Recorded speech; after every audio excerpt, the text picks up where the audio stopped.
ಬೀದರ್ನಲ್ಲಿ ಬಿಜೆಪಿ ಅಭ್ಯರ್ಥಿ ಭಗವಂತ ಖೂಬಾ ಪ್ರಚಾರಕ್ಕೆ ಇಳಿದಿದ್ದಾರೆ. ಖೂಬಾ ಪರ ವಿಪಕ್ಷ ನಾಯಕ ಆರ್ ಅಶೋಕ್ ಕೂಡ ಮತಬೇಟೆಯನ್ನ ಮಾಡ್ತಿದ್ದಾರೆ. ರೆಡ್ಡಿ ಸಮಾಜದ ಸಮಾವೇಶವನ್ನ ನಡೆಸಿದ ಬಿಜೆಪಿ ಅಭ್ಯರ್ಥಿ ರೆಡ್ಡಿ ಸಮಾವೇಶದಲ್ಲಿ ಗಾಲಿ ಜನಾರ್ದನ ರೆಡ್ಡಿ ಕೂಡ ಭಾಗಿಯಾದರು. ಖೂಬಾ ಗೆಲ್ಲಿಸುವಂತೆ ಭರ್ಜರಿ ಪ್ರಚಾರ ಮಾಡಿದ್ದಾರೆ. ದೇಶದ ಸಮಗ್ರ ಅಭಿವೃದ್ಧಿಗಾಗಿ ಮೋದಿ ಗೆಲ್ಲಿಸಬೇಕಿದೆ. ಮೋದಿ ಮೋದಿ ಅಂತಂದ್ರೆ ಕಪಾಳಕ್ಕೆ ಹೊಡಿಬೇಕು ಅಂತ ಹೇಳ್ತಾರೆ. ನೀವು ಮೋದಿ ಗೆಲ್ಲಿಸಿ ಕಾಂಗ್ರೆಸ್ ಮುಖಕ್ಕೆ ಹೊಡಿಬೇಕು. ಖೂಬಾ ಗೆಲ್ಲಿಸಲು ಕರೆ ಕೊಟ್ಟ ಬಿಜೆಪಿ ನಾಯಕರು.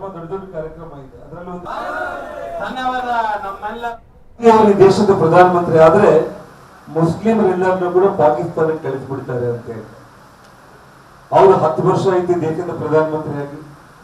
ಮುಸ್ಲಿಮರು ಈ ದೇಶದಲ್ಲಿ ಇದ್ದಾರೆ. ಇವತ್ತು ನನಗೊಂದು ವಿಷಯ ಹೇಳಿ, ಮೋದಿಯವರು ಸಾಕಷ್ಟು ಸ್ಕೀಮ್ಗಳನ್ನ ನಮ್ಮ ದೇಶದ ಬಡ ಜನರಿಗೋಸ್ಕರ ತಗೊಂಡು ಬಂದಿದ್ದಾರೆ. ಆ ಸ್ಕೀಮ್ಗಳಲ್ಲಿ ಇದು ಹಿಂದೂಗಳಲ್ಲಿ ಇದು ರೆಡ್ಡಿಗಳಿಗೆ, ಇದು ಲಿಂಗಾಯತರಿಗೆ, ಇದು ದಲಿತರಿಗೆ, ಇದು ಮುಸ್ಲಿಮರಿಗೆ ಅಂತ ಅವ್ರು ಮಾಡಿಲ್ಲ. ಎಲ್ರಿಗೂ ಈ ನಮ್ಮ ದೇಶದಲ್ಲಿರುವಂತ ಹಿಂದೂ ಮುಸ್ಲಿಂ ಅನ್ನೋ ಭೇದ ಭಾವ ಇದ್ದಾಗೇನೆ ಎಲ್ರಿಗೂ ಕೂಡ ಆ ಒಂದು ಸೌಲಭ್ಯಗಳನ್ನ ಮೋದಿಜಿ ಅವರು ಕೊಟ್ಟು ಇಡೀ ಪ್ರಪಂಚದಲ್ಲಿ ಶಾಂತಿಯುತವಾಗಿ ಅಭಿವೃದ್ಧಿಯತ್ತ ಹೆಜ್ಜೆ ಇಡ್ತಾ ಇರುವಂತ ಒಂದು ರಾಷ್ಟ್ರ ಅದು ಯಾವ್ದಾದ್ರು ಇದ್ರೆ ಅದು ಭಾರತ ಅಂತೇಳಿ ಮೋದಿಜಿ ಅವರು ತೋರಿಸ್ಕೊಂಡಿದ್ದಾರೆ.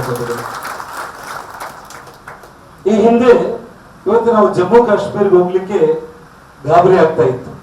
ಅಲ್ಲಿ ಹೋದ್ರೆ ಏನ್ ಅನಾಹುತ ಆಗುತ್ತೇನೋ, ಯಾವ ಬಾಂಬ್ ಎಲ್ಲಿಂದ ಬಂದು ಬೀಳುತ್ತೇನೋ, ಯಾವ ಗುಂಡೇಟ್ ನಮಗೆ ಬೀಳುತ್ತೇನೋ ಅಂತ ಭಯ ಇತ್ತು ನಮಗೆ.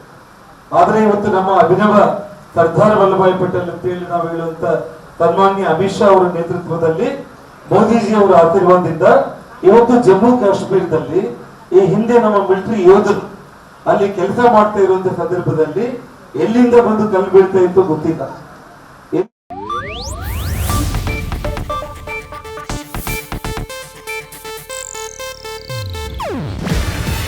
ಇದು ಏಷ್ಯಾನೆಟ್ ನ್ಯೂಸ್ ನೆಟ್ವರ್ಕ್ ಪ್ರಸ್ತುತಿ. ನೀವು ನೋಡ್ತಿದ್ದೀರಾ ಏಷ್ಯಾನೆಟ್ ಸುವರ್ಣ ನ್ಯೂಸ್.